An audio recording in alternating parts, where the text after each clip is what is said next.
आपका स्वागत है इंडियन मैथोलॉजिकल स्टोरीज की ऑडियो बुक्स में।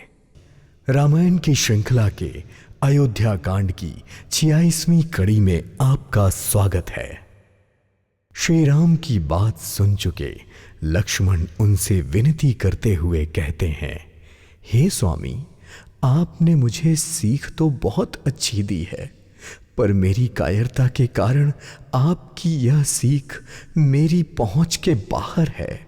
शास्त्र और नीति के तो वे ही श्रेष्ठ पुरुष अधिकारी होते हैं जो धीर और धर्म को धारण करने वाले होते हैं। मैं तो आपके स्नेह की छाया में पला हुआ छोटा बच्चा हूं। कहीं हंस भी सुमेरु पर्वत को उठा सकता है?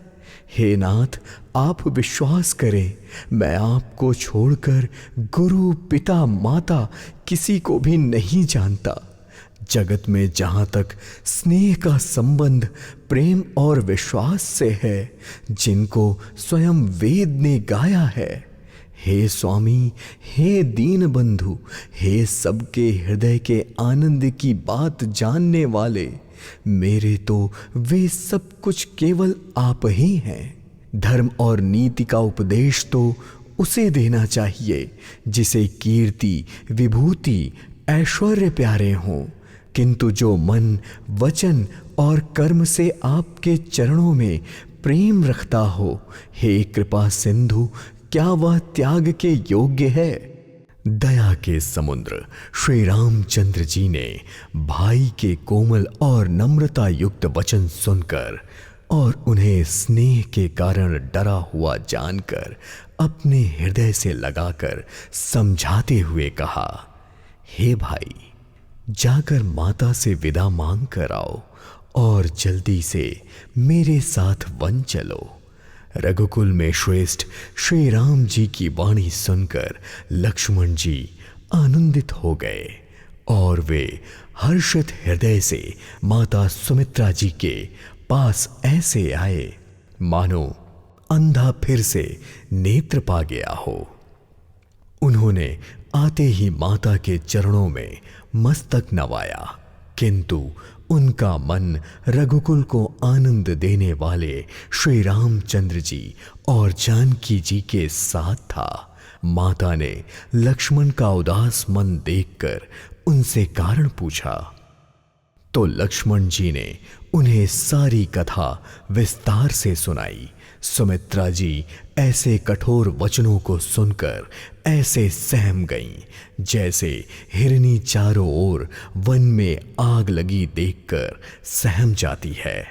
लक्ष्मण को लगा कि अब अनर्थ हो जाएगा, ये स्नेहवश काम बिगाड़ देंगी, इसलिए वे विदा मांगते हुए डर के मारे मन ही मन सोचने लगे, हे विधाता, पता नहीं माता श्री राम के साथ वन जाने को कहेंगी या नहीं।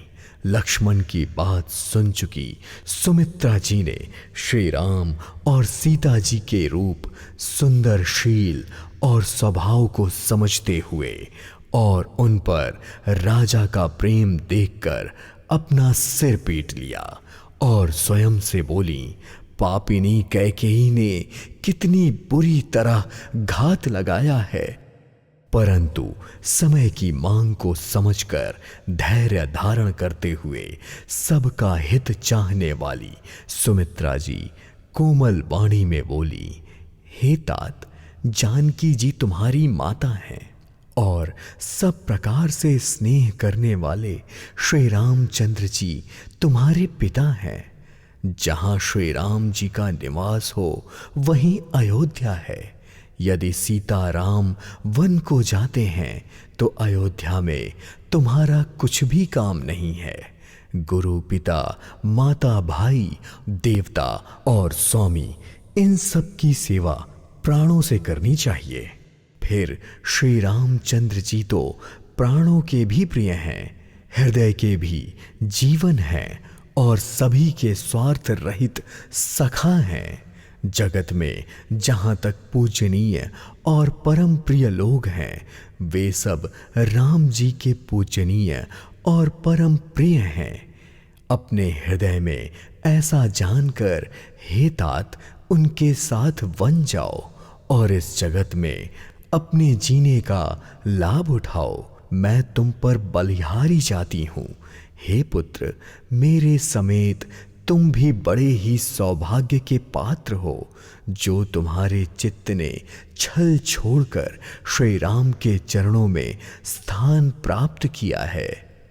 संसार में वही युवती स्त्री पुत्रवती है जिसका पुत्र श्री रघुनाथ जी का भक्त हो, और जो राम से विमुख पुत्र होने पर भी अपना हित मानती है, वह तो समझ लो बांझ के समान है।